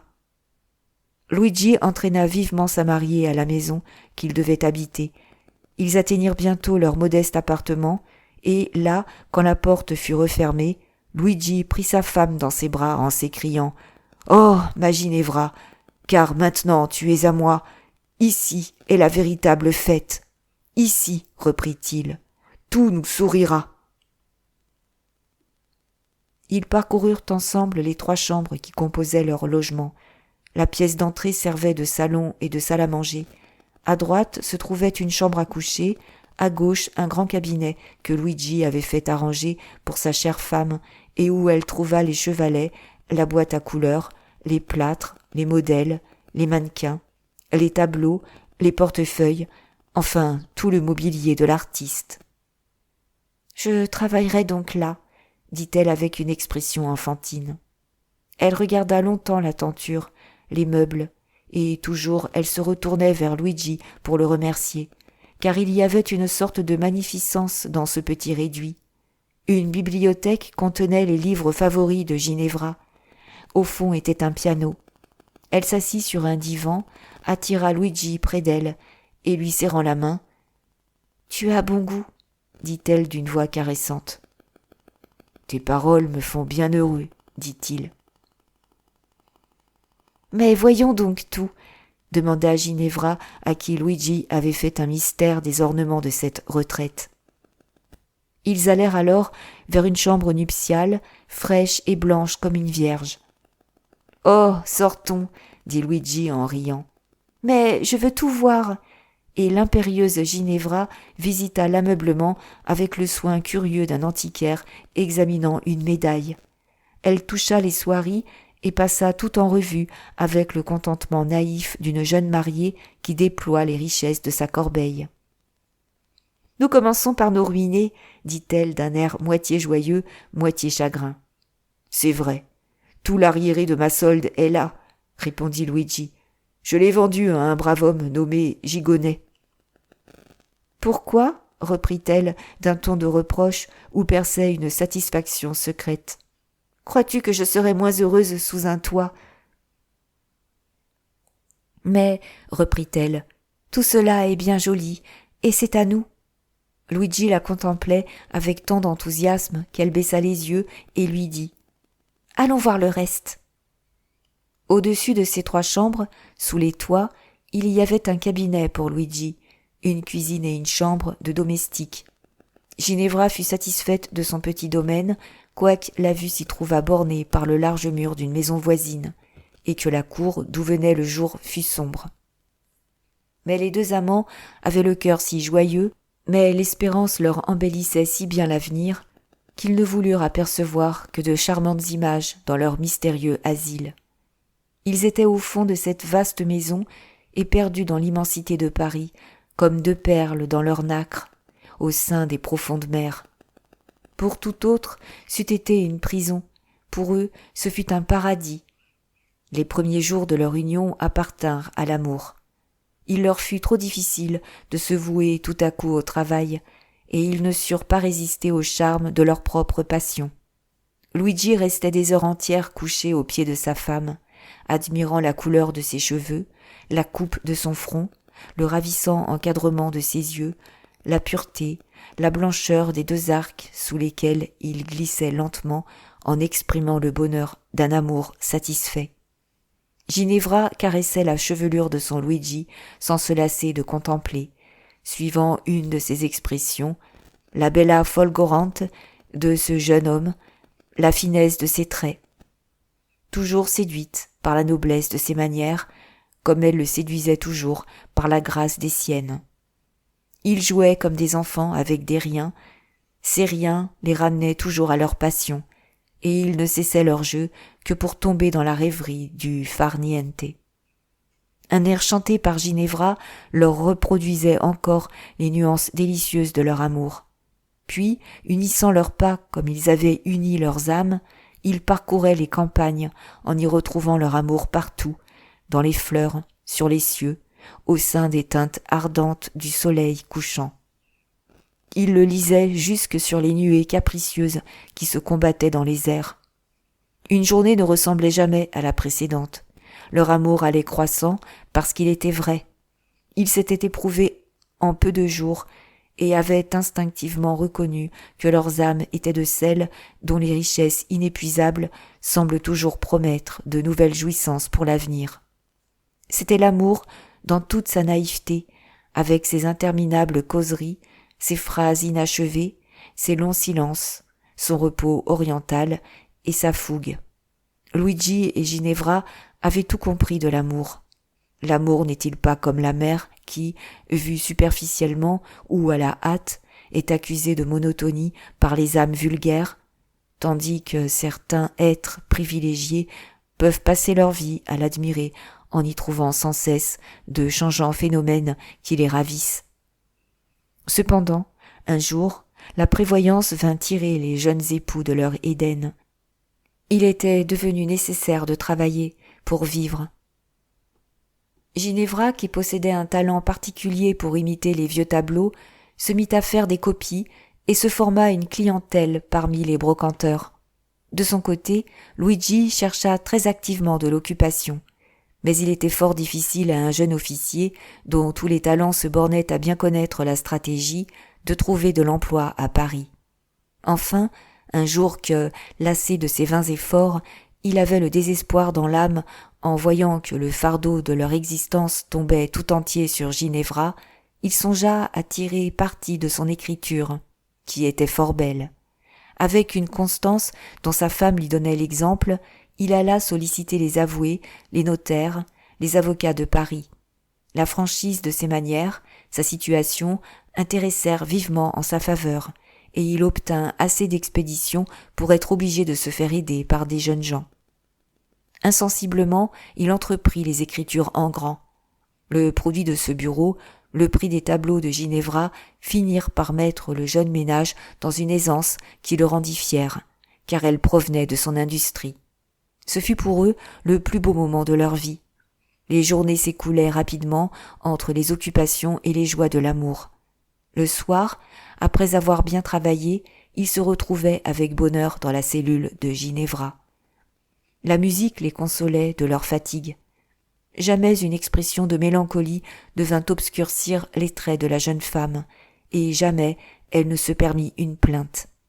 Elle savait toujours apparaître à son Luigi le sourire sur les lèvres et les yeux rayonnants. Tous deux caressaient une pensée dominante qui leur eût fait trouver du plaisir aux travaux les plus rudes. Ginevra se disait qu'elle travaillait pour Luigi, et Luigi pour Ginevra.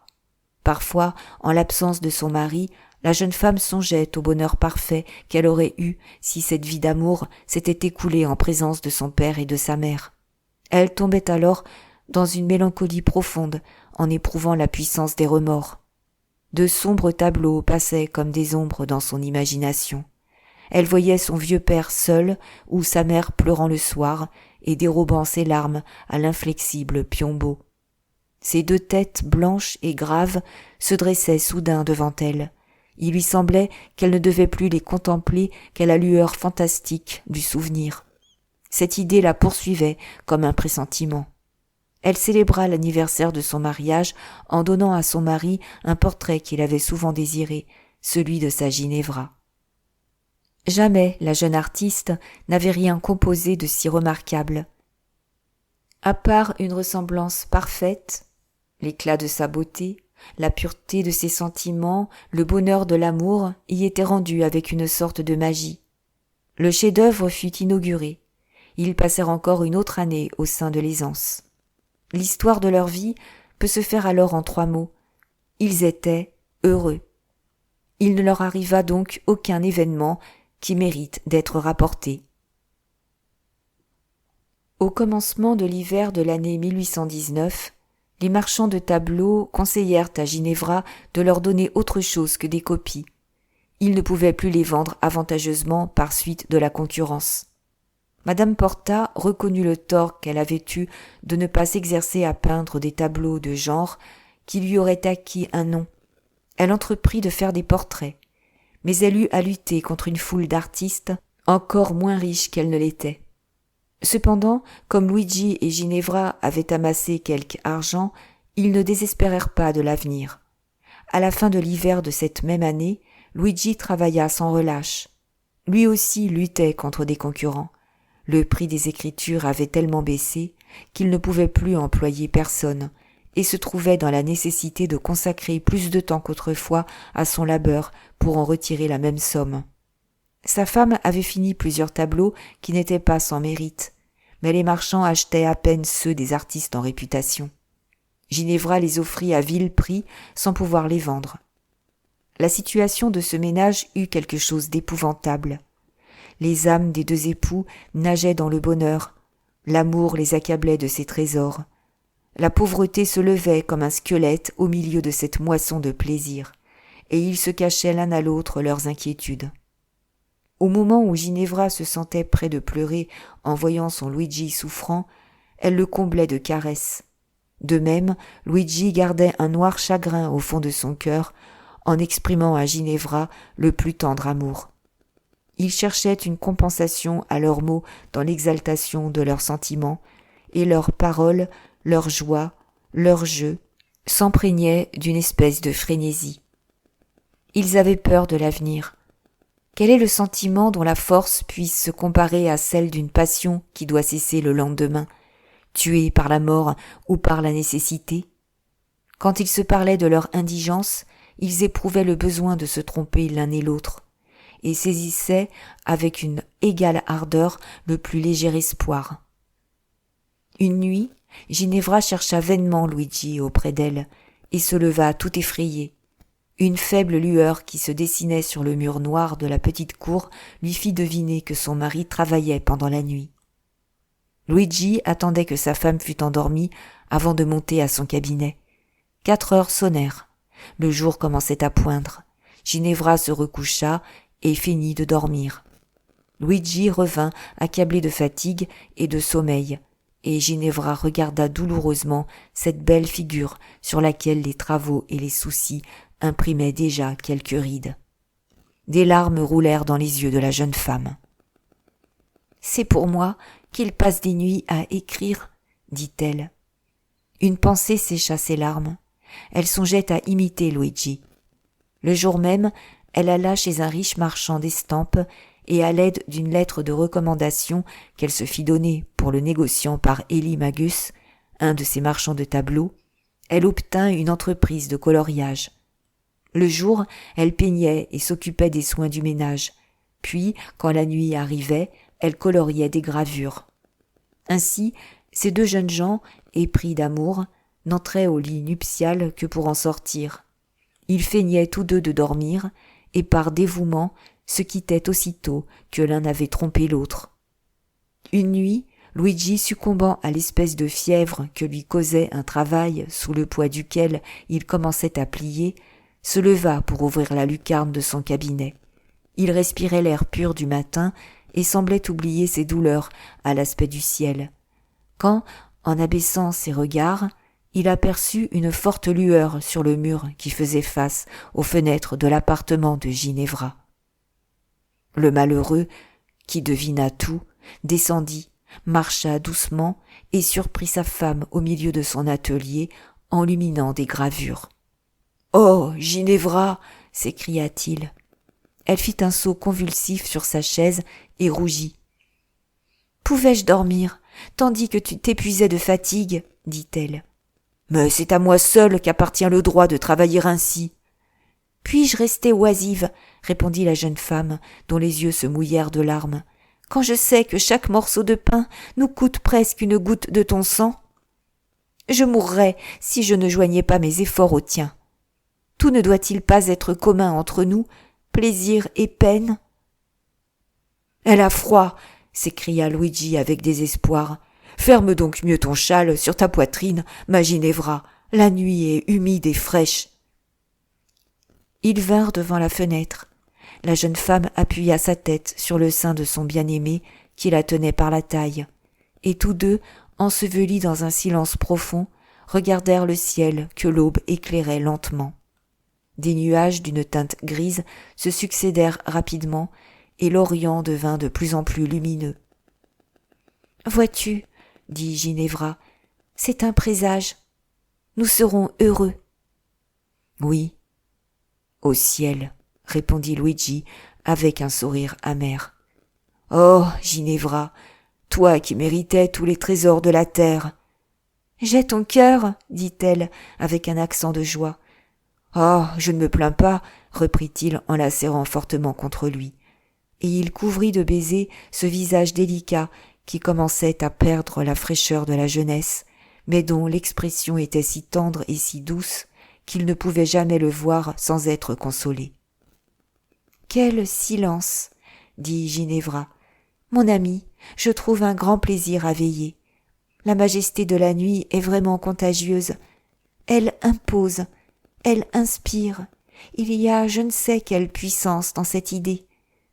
Tout dort, et je veille. » « Oh, ma Ginevra, ce n'est pas d'aujourd'hui que je sens combien ton âme est délicatement gracieuse.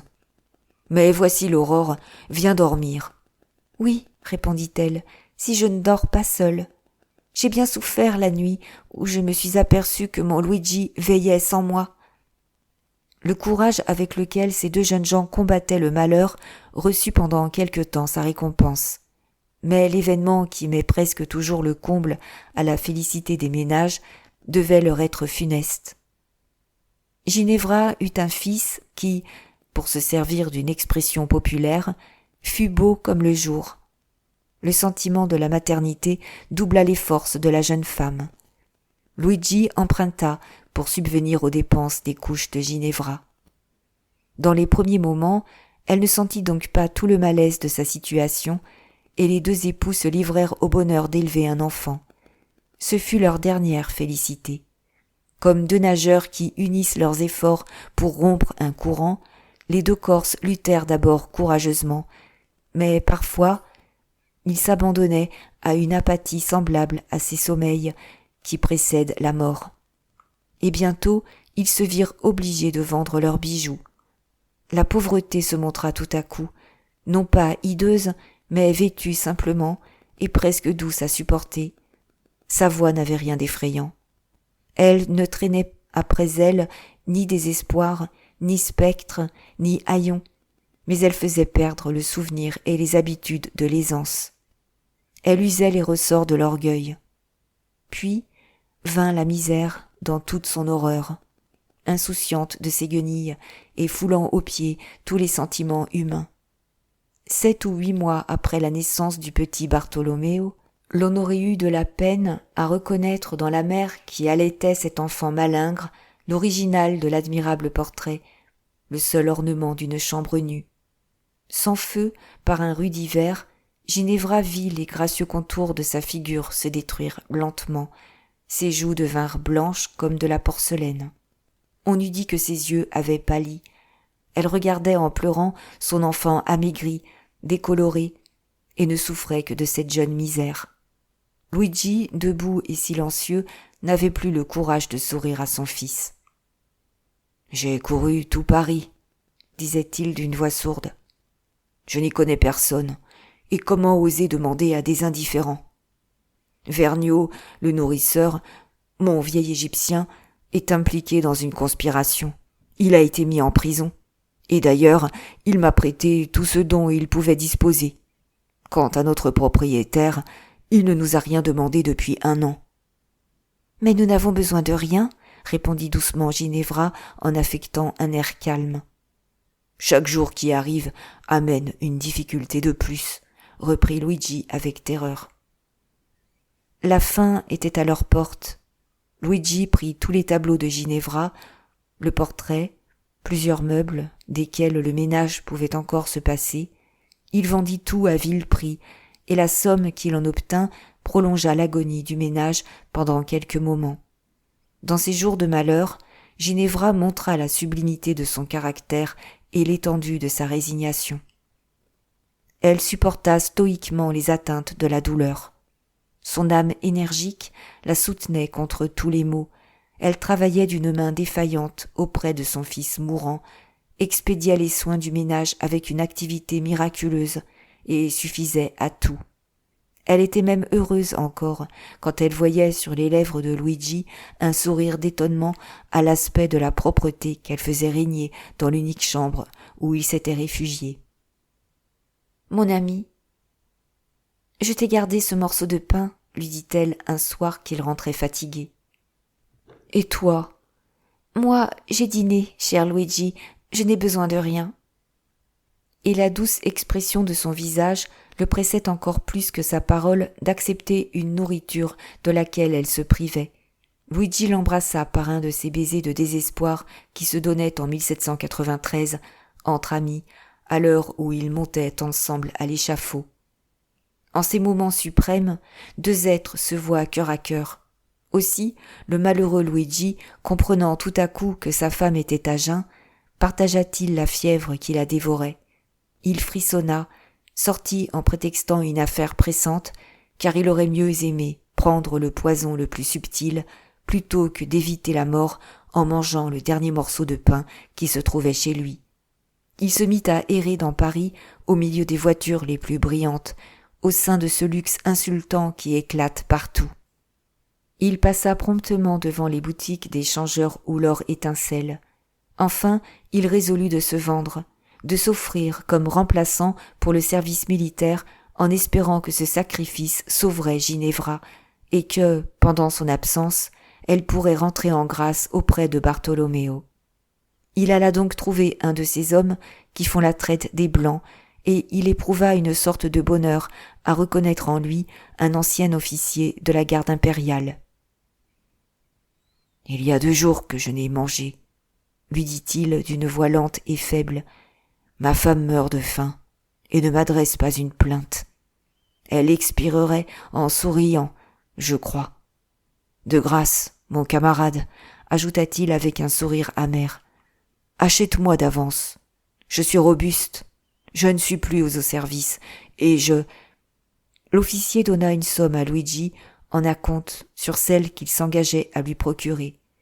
L'infortuné poussa un rire convulsif quand il tint une poignée de pièces d'or. Il courut de toute sa force vers sa maison, haletant et criant parfois. « Oh, ma Ginevra !» Ginevra ! Il commençait à faire nuit quand il arriva chez lui. Il entra tout doucement, craignant de donner une trop forte émotion à sa femme qu'il avait laissée faible. Les derniers rayons du soleil, pénétrant par la lucarne, venaient mourir sur le visage de Ginevra, qui dormait assise sur une chaise en tenant son enfant sur son sein. « Réveille-toi, ma chère Ginevra, » dit-il, sans s'apercevoir de la pose de son enfant, qui, en ce moment, conservait un éclat surnaturel. En entendant cette voix, la pauvre mère ouvrit les yeux, rencontra le regard de Luigi, et sourit. Mais Luigi jeta un cri d'épouvante. Ginevra était tout à fait changée. À peine la reconnaissait-il. Il lui montra par un geste, d'une sauvage énergie, l'or qu'il avait à la main.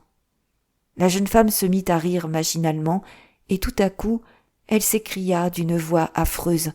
« Louis, l'enfant est froid !» Elle regarda son fils et s'évanouit, car le petit Barthélemy était mort. Luigi prit sa femme dans ses bras sans lui ôter l'enfant qu'elle serrait avec une force incompréhensible. Et après l'avoir posé sur le lit, il sortit pour appeler au secours. « Oh, mon Dieu !» dit-il à son propriétaire qu'il rencontra sur l'escalier. « J'ai de l'or et mon enfant est mort de faim. Sa mère se meurt. Aidez-nous !» Il revint comme un désespéré vers Ginevra et laissa l'honnête maçon occupé, ainsi que plusieurs voisins, de rassembler tout ce qui pouvait soulager une misère inconnue jusqu'alors, tant les 2 Corses l'avaient soigneusement caché par un sentiment d'orgueil. Luigi avait jeté son or sur le plancher et s'était agenouillé au chevet du lit où gisait sa femme. « Mon père !» s'écriait Ginevra dans son délire. « Prenez soin de mon fils, qui porte votre nom !»« Oh, mon ange, calme-toi !» lui disait Luigi en l'embrassant. « De beaux jours nous attendent. » Cette voix et cette caresse lui rendirent quelque tranquillité. « Oh, mon Louis !» reprit-elle en le regardant avec une attention extraordinaire. « Écoute-moi bien. Je sens que je meurs. La mort est naturelle. Je souffrais trop, et puis un bonheur aussi grand que le mien devait se payer. Oui, mon Luigi, console-toi. J'ai été si heureuse que si je recommençais à vivre, j'accepterais encore notre destinée. Je suis une mauvaise mère. Je te regrette encore plus que je ne regrette mon enfant. Mon enfant, ajouta-t-elle d'un son de voix profond. 2 larmes se détachèrent de ses yeux mourants, et soudain elle pressa le cadavre qu'elle n'avait pu réchauffer. « Donne ma chevelure à mon père, en souvenir de sa Ginevra, » reprit-elle. « Dis-lui bien que je ne l'ai jamais accusé. » Sa tête tomba sur le bras de son époux. « Non, tu ne peux pas mourir !» s'écria Luigi. « Le médecin va venir. Nous avons du pain, ton père va te recevoir en grâce. La prospérité s'est levée pour nous. Reste avec nous, ange de beauté. » Mais ce cœur fidèle et plein d'amour devenait froid. Ginevra tournait instinctivement les yeux vers celui qu'elle adorait, quoiqu'elle ne fût plus sensible à rien. Des images confuses s'offraient à son esprit, près de perdre tout souvenir de la terre. Elle savait que Luigi était là, car elle serrait toujours plus fortement sa main glacée, et semblait vouloir se retenir au-dessus d'un précipice où elle croyait tomber. « Mon ami, dit-elle enfin, tu as froid, je vais te réchauffer. » Elle voulut mettre la main de son mari sur son cœur, mais elle expira. 2 médecins, un prêtre, des voisins entrèrent en ce moment en apportant tout ce qui était nécessaire pour sauver les 2 époux et calmer leur désespoir. Ces étrangers firent beaucoup de bruit d'abord, mais quand ils furent entrés, un affreux silence régna dans cette chambre.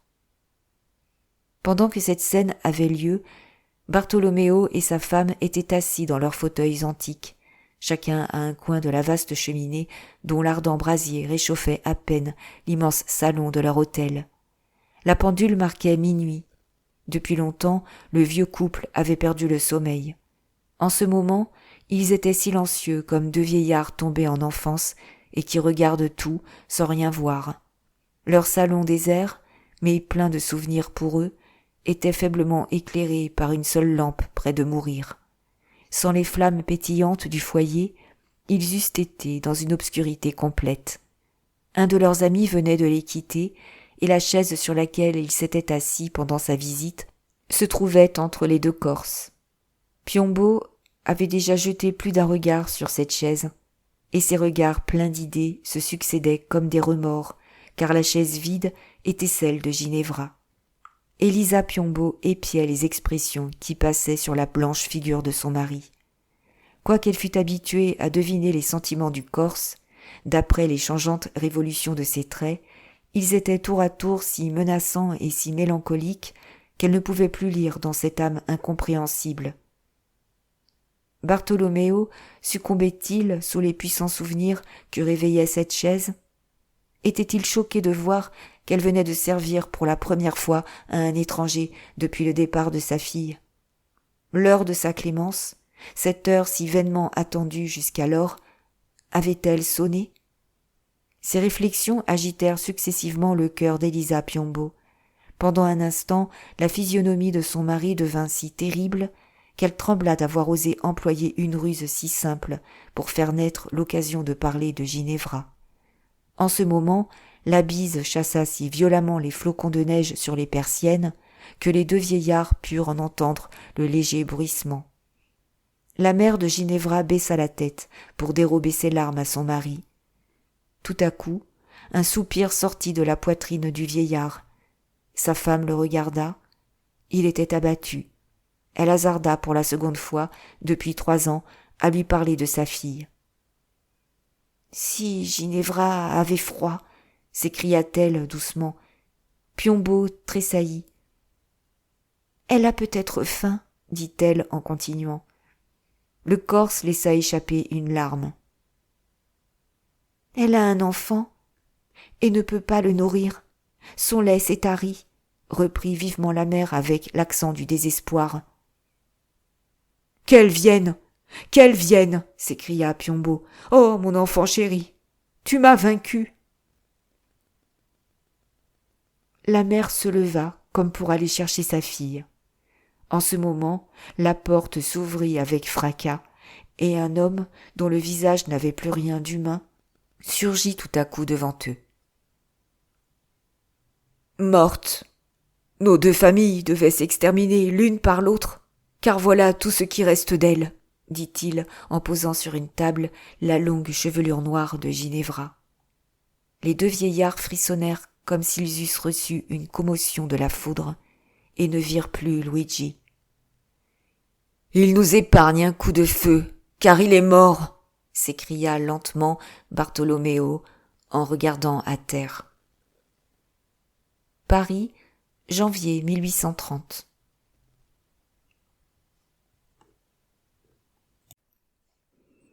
Merci d'avoir écouté.